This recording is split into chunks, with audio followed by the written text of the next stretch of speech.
Hi, I'm Paul Friedman. I founded the Marriage Foundation, and I'd like to welcome you to this channel. Whether you're here for the first time or you've heard me speak on many topics, it's always a pleasure to connect with you. I really want to help you with your marriage. All of us at the Marriage Foundation do. And you know we're not mainstream. Our idea is very different. And this particular topic is an interesting topic. And that is, I'm disappointed in my marriage. And this is for women, not for men. Another one for men is in the offing, but this is for you.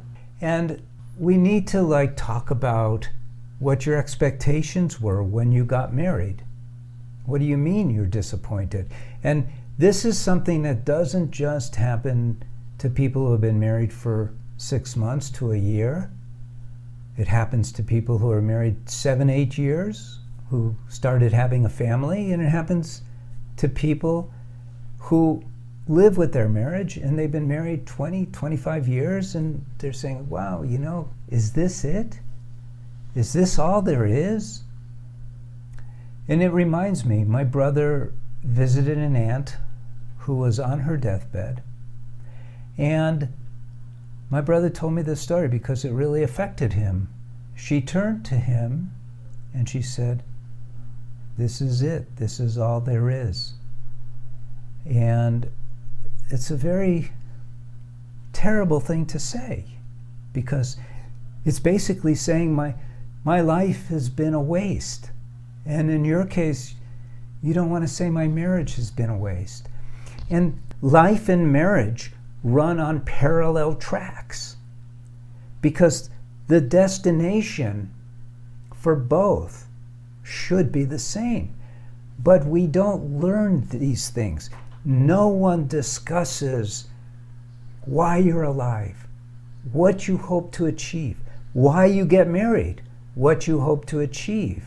When you're a little kid, they ask you, what are your goals in life? What do you want to be when you grow up? But no one says when you're getting married, what do you want from your marriage? I was a divorce mediator well over 20 years ago, before I started helping couples. And at the time, I was like everyone else. I believed in divorce. I thought, why live a miserable life? But as a divorce mediator, I met really nice people. I couldn't understand why they weren't getting along. But they weren't. They were at their edge. Their disappointment with their marriage turned into discouragement, because there's no information in the current real world, you might say, that tells us what to get out of marriage, how to make it so it's fulfilling. Because isn't that the opposite of disappointing, right? And so I got into this idea of helping people with their marriages, and it's been very educational for me too. I asked the question, why get married in the first place? What is it that we want out of marriage? And that's a very deep question that none of us ever ask, because no one teaches us to ask that. It's no one's fault that they don't teach us. They don't know. The world is evolving. But we get married, you're going to say, duh, to be happier. But we don't articulate it. We don't say it out loud. Worse, we don't have any kind of plan that will help us become happier in our marriage. Same within our life. In fact, because we live in a material, mundane world, our existence seems to revolve around increasing our prosperity, increasing our creature comforts, making sure we're healthy, right? That's like the big thing. Oh, if you have health, you have everything. No, you don't. If you have health, you have health. And it's unfortunate when you don't have health. But it's not everything. Happiness is. We want to be happy all of the time. And what we realize after a period of time is the more gadgets we get, the more entertainment we get, the more distractions we get, doesn't make us happier. Steve Jobs, one of my heroes, had everything. At the end of his life, he said he didn't make it. Can you imagine? He didn't have any connection. Didn't have a connection with a partner, didn't have a connection with his kids. But what did he really lack? He really lacked love. Love is the ultimate goal for an individual in their life. The experience of love. Why? Because love, and I'm not talking about the emotion. Forget those people who imagine that love is an emotion. You know better. You've been to weddings. What do you feel? You're sitting there, all of a sudden you have this upwelling of love. Like a thief in the night it comes. What is that? Your mind, think about it now. Your mind wants to race away from it. It can't wrap itself around this huge thing, love. The mind can't, because the mind is mundane. It is part of the physiology. And so it's lost. You know, we talk about things like being lost in love, falling in love. It's so big. And the thing about love, it's a synonym for God. The thing about love is that there's no beginning and no end to it. It's almost scary. In fact, it is scary for us subconsciously because we think we will lose our grasp. And yet, love is the one thing that is missing in your marriage that will change everything when you learn how to experience it in your marriage. The cool thing about marriage is that it is a perfect vehicle to learn how to love unconditionally. So you see, I've given you the answer to this. Your disappointment in your marriage is because you have not experienced love. And you can tell me, no, I love my husband, I love my wife. I'm sorry, I'm speaking to women. You can tell me, I love my husband. I do. And I can tell you in response, not as you should. And it's not your fault. The love that you feel at those moments when you see your kids sleeping, that you have that experience at a wedding, that feeling of love is ever present, but you are not tapping into it. And the reason why you are not tapping into it, this is a very deep spiritual thing going on here. It's not religious. Religion is dogma.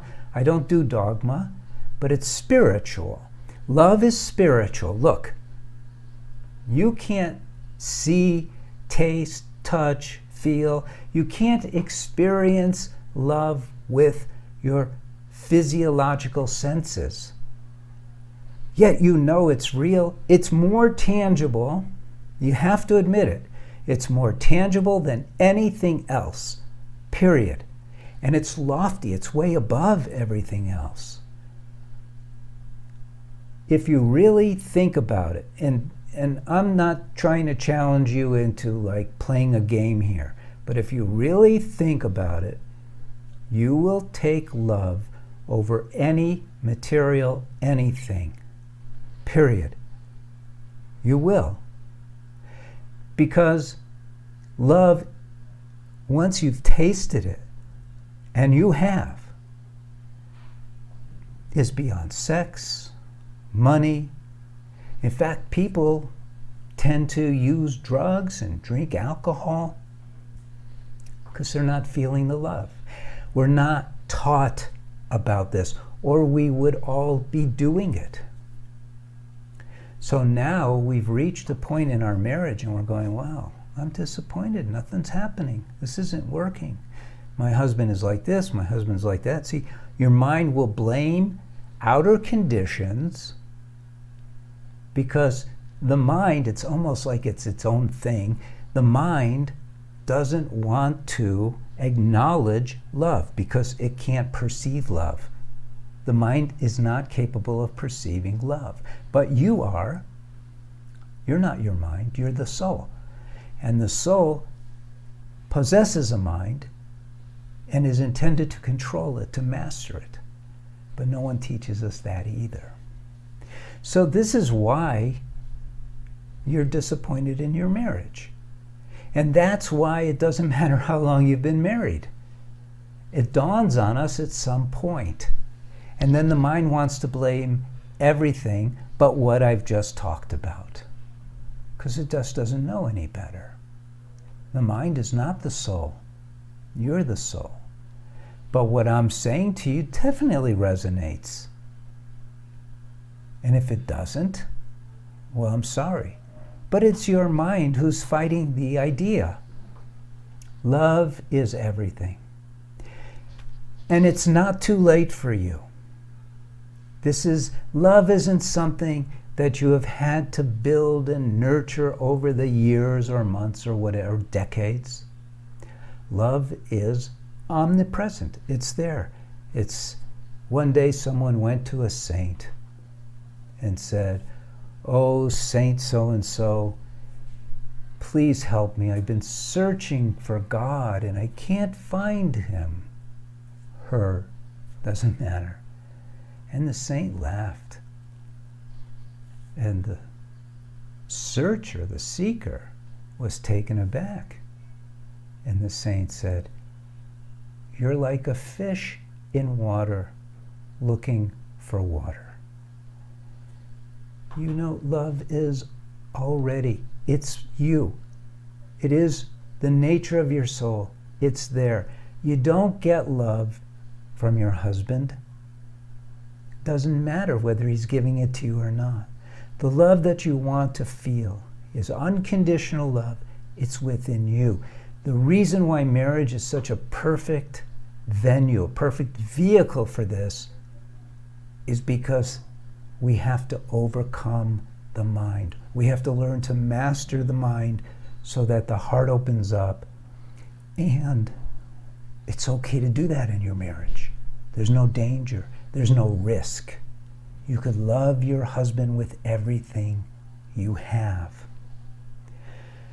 Now, I suggest you read one of my books. I suggest that you look into the course for women that we have at the Marriage Foundation. I certainly suggest that you subscribe to this channel if you haven't already. Leave a like, leave a comment for this video. If you have questions, leave it in the comments. I'll respond to you. It's a sad thing, not that you're disappointed with your marriage right now. In a way, that's a good thing, because you're seeking the help and you found us. You found the Marriage Foundation. What's sad for me is that we're so far behind.